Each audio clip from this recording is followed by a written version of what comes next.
انہوں نے جو کمٹمنٹس دیے اسی کے اوپر جا رہے ہیں. تو اصل چیزوں کے اوپر ہم نے فوکس کرنا اور علاج اس کا ایک ہے. ملاکنڈ ڈویژن اور سوات میں جس طرح لاکھوں لوگ نکلے اور انہیں مثال دی کہ بھائی ہم یہ چیزیں نہیں چاہتے, ہمارے سروں پہ بات نہ کرو. پھر کہتے ہیں کہ نا انہوں نے سوات والوں نے ویلکم کیا تھا. سوات والوں نے کبھی کسی کو ویلکم نہیں کیا تھا, اس وقت ہم بچے تھے. اب سمجھ آ گئی ہے, اب سمجھ آ گئی ہے, کسی نے ویلکم نہیں کیا تھا. تو ہمارے سروں پہ یہ گیم ہے, آپ مت کھیلو. پاکستان کو آگے بڑھنے دو, پختونخوا کو آگے بڑھنے دو, ہمارے قبائلی اضلاع کو بڑھنے دو, وزیرستان کو جینے دو, باجوڑ کو جینے دو, کرم کو جینے دو, اورکزئی کو جینے دو, ہمارے مومن اور خیبر کو جینے دو, ملاکنڈ کو جینے دو, پاکستان کو جینے دو اور پاکستان کو آگے بڑھنے دو. بار بار آپ کو کہا. اور اس سے پہلے ایک اور چیز آپ سنیں, اکتوبر بھی بہت اہم ہے اس ریجیم چین آپریشن میں, کہ اس میں بھی کچھ فیصلے ہوئے تھے اور کسی کے طاقتور شخص کے کچھ دورے بھی ہوئے تھے اور اس میں بھی کوئی کمٹمنٹس ہوئی تھی. تو پھر جب عمران خان کی حکومت ہٹائی گئی تو خان صاحب نے پہلے مہینے میں کہا کہ یہاں پہ حالات اکنامک بھی آپ کے خراب ہو سکتے ہیں اور یہاں پہ امن و امان کی بھی. مئی میں پہلی دفعہ, اور میں موجودہ صورتحال کی طرف آ کے اب بات ختم کر دوں گا, مئی میں اس طرح ہوا کہ جب ہم نے دیکھا کہ کچھ ان کی سرگرمیاں ہو رہی ہے تو پہلی دفعہ میں نے اس کے اوپر بات کی تو سب نے مذاق اڑایا کہ یار اب تو ہر چیز ٹھیک ہے, یہ کہاں سے بات کر رہے, ضرورت کیا ہے اس کو بات کرنے کی. تو پھر جون جولائی میں یہ ہوا کہ ہمیں کچھ سرگرمیاں نظر آئی اور ہم نے 4-5 سوال پوچھے. سوال اس نے پوچھے کہ پاکستان میں کوئی بھی آپ بات کرو نہ ملک کی مفاد کی بھی, سیزن چلتا ہے کہ کب کس کے اوپر غداری کے فتوے لگنے ہیں, کس کے اوپر بغاوت کے فتوے لگنے ہیں. ایک سیزن چل رہا ہوتا ہے. تو ایک سیزن چل رہا تھا ہمارا, تو لہذا میں نے صرف سوال پوچھے. سوال پہلا یہ پوچھا کہ یہ بارڈر پہ تو باڑ لگا ہے, تو جب باڑ لگا ہے تو وہاں پہ سیکیورٹی کس کی ذمہ داری ہے, اور اگر باڑ ہے جس پہ ہم نے اربوں روپے لگائے ہیں تو یہ سرگرمیاں کہاں سے ہو رہی ہے, اور کیا جولائی میں آپ کے امپورٹڈ حکومت کا اور کسی اور کا کوئی وزٹ ہوا ہے افغانستان میں, اگر ہوا ہے تو کیا کمٹمنٹس ہوئے ہیں. معصومانہ 5-6 سوالات پوچھے. ان سوالات کا جواب دینے کی بجائے میرے اوپر FIRs بھی ہوئے, غداری کے فتوے بھی لگے. سوال ایک سے پوچھتا ہوں, دوسرے کے حلیے میں بندے بھی سامنے آ گئے, دوسرے سے سوال پوچھنے لگا تو یہ سامنے آ گئے. یہاں تک کہا گیا کہ جھوٹ بول رہے ہیں. انٹیریئر منسٹر نے ٹی وی پہ آ کے, اور میں کیوں جھوٹ سے شروع کیا تھا, ان کے جھوٹ سے, اور ان کے جھوٹ پہ اب میں ختم کرنے جا رہا ہوں کہ یہ جنگ جب جھوٹ پہ ہو, جب آپ کے تمام معاملات جھوٹ پہ ہو, جب غلامی پہ ہو, جب آپ کسی اور کے اداکار بنتے ہو, جب ڈالروں کے لیے آپ کام کرتے ہو, تو پھر آپ اس کو شکست نہیں دے سکتے. اس کا ایک ہی طریقہ ہے اور میں سولوشن بھی آپ کو دیتا ہوں. ہوا کیا, پھر میں نے 2 سوال اور پوچھے کہ کیا آپ نے امریکہ ریجیم چین آپریشن میں کوئی یہ وعدہ بھی ہوا ہے کہ آپ کا ایئر سپیس ایک دفعہ پھر استعمال ہوگا, کیونکہ عمران خان نے تو ایبسولوٹلی ناٹ کہا تھا. 400 ڈرون حملے آپ کے ٹائم پہ ہوئی تھی, عمران خان نے تو اجازت نہیں دی تھی. لہٰذا ایئر سپیس استعمال کرنے کی کوئی کمٹمنٹ ہوئی ہے یا استعمال ہو چکا. دوسرا کہ کیا امریکہ کو اڈے دینے کی آپ کا کوئی معاہدہ ہوا ہے یا ہونے جا رہا ہے. وجہ کہ امریکہ کبھی بھی یہاں سے نکلتا نہیں. یہاں پہ گلگت بلتستان میں نے اس وقت کہا تھا کہ سی پیک کا دروازہ ہے, چائنا کو روکنا ہے, پھر اس کے ساتھ ساتھ آپ کا رشیا, پھر آپ کی طاقتیں, پھر یہاں پہ اپنا اثر رسوخ قائم رکھنا.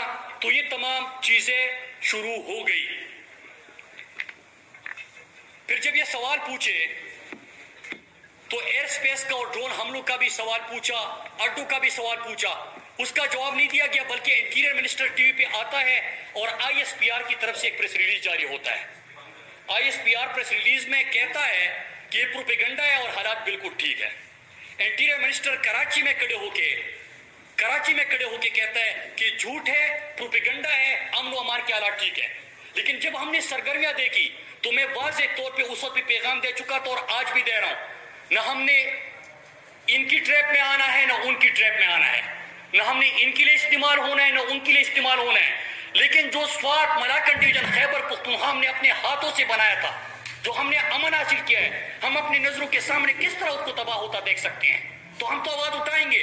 حکومت نے ساتھ نہیں دیا, foreign minister, defence minister, interior minister, ISPR سب نے کہا کہ پروپیگنڈا ہے, کسی نے ساتھ نہیں دیا. ہم نے کیا کیا, ہم نے ملاکنڈ ڈویژن کے لوگوں کے پاس گئے, لاکھوں کی تعداد میں لوگ آئے, لوگوں نے ایک پیغام دیا کہ ہم کسی کی جنگ میں حصہ نہیں بنیں گے, ہم کسی کے لیے ایندھن کے طور پہ استعمال نہیں ہوں گے. آپ امریکہ کے غلام ہوں گے, ڈالر کے غلام ہوئیں گے, ہم نہیں ہوں گے. اور پھر کیا ہوتا ہے میرے پاکستانیوں, پھر اس کے بعد رابطہ ہوتا ہے. 12 اگست کو کہا جاتا ہے کہ 48 گھنٹے میں یہ واپس چلے جائیں گے.